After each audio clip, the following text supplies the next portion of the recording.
What's up, losers?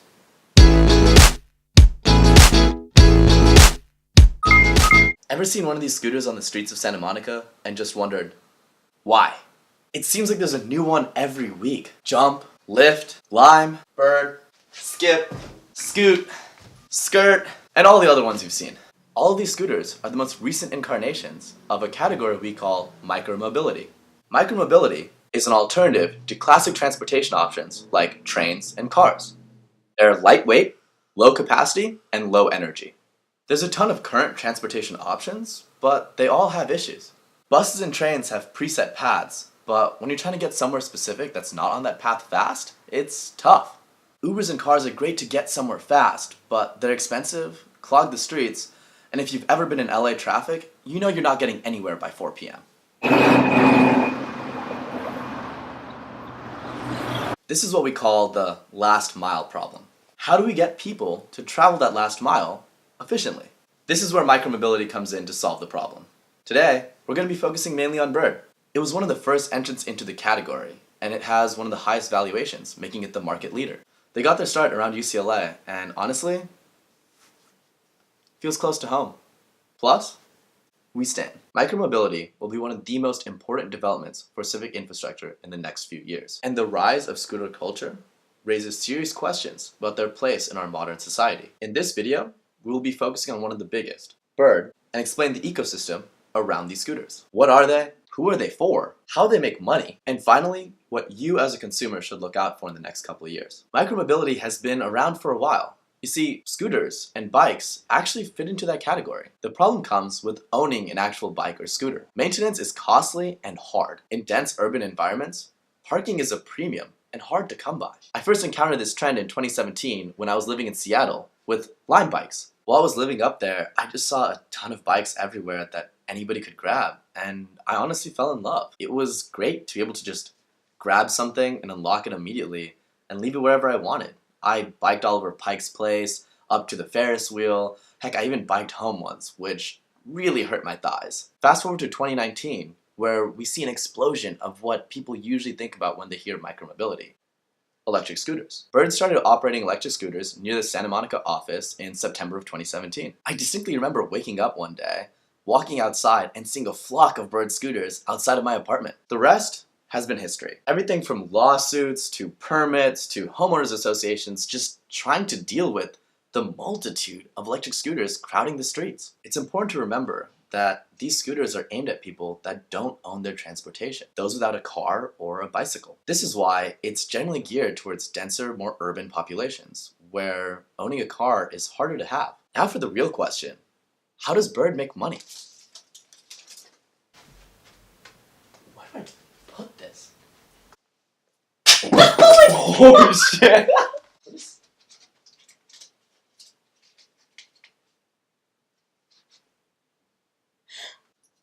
Can't waste the laundry money.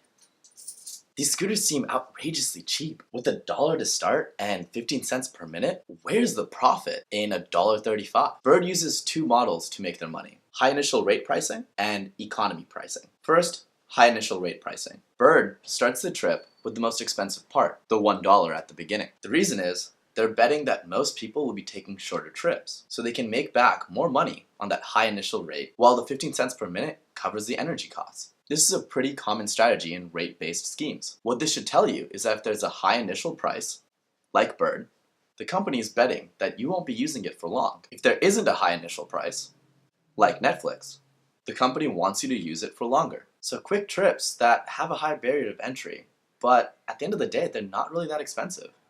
So how is Bird making money? This leads us to the second part of the picture: economy pricing. Economy pricing is when an item isn't exactly a commodity, but it isn't exactly its own category altogether. It has a couple of competitors, so the way they differentiate is the price for the economy. The best examples of this is actually toothbrushes. You could shell out a ton of money for that fancy new Philips Sonicare Diamond Clean Smart 9700 rechargeable electrical toothbrush in lunar blue for only $270.99. Hashtag not sponsored. Yet.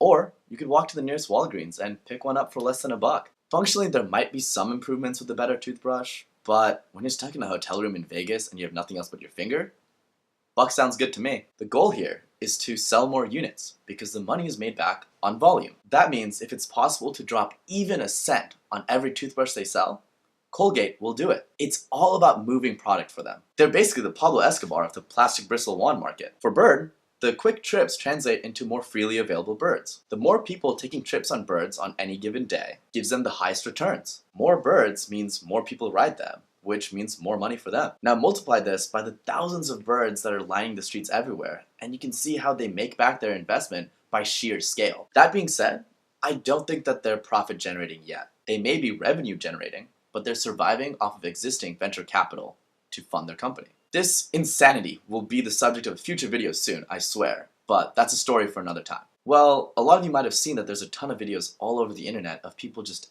absolutely destroying birds. These birds don't fly, and they're not designed for this. Whether they're launched from buildings, sent off of mountaintops, thrown into the ocean, or pushed down storm drains, an Instagram account called Bird Graveyard is documenting all the ways electric scooters are meeting their demise.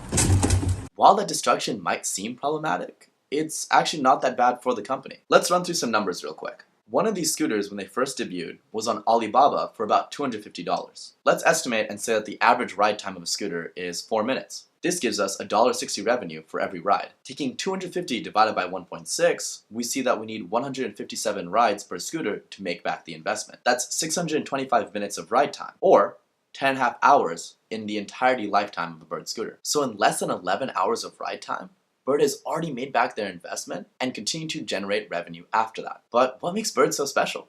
Especially with this many competitors. First of all, they have the first mover advantage. Since they were one of the first to put electric scooters onto the streets, and they make the headlines every week, they are the de facto face of the electric scooter movement, giving them the name recognition and brand recognition to be viable. On top of that, they iterate constantly. In the year and a half that I've seen Birds putting scooters out, we've seen about 6 to 7 new models, each revamped from the previous. Bird takes careful understanding of all of its data and modifies its scooters at a rate that's breathtaking for any company, let alone one that specializes in hardware. But this doesn't mitigate the fact that there's an impending scooter apocalypse. Right now, the space is oversaturated, and as we talked about earlier with economy pricing, there aren't a lot of differentiators between each of these. Many micromobility companies will be folding in the coming years, but the ones that stick around will be winning big. So what should you, as a consumer, watch out for? First, the psychological hacks. The physical availability of these birds is incredible. You see them all around.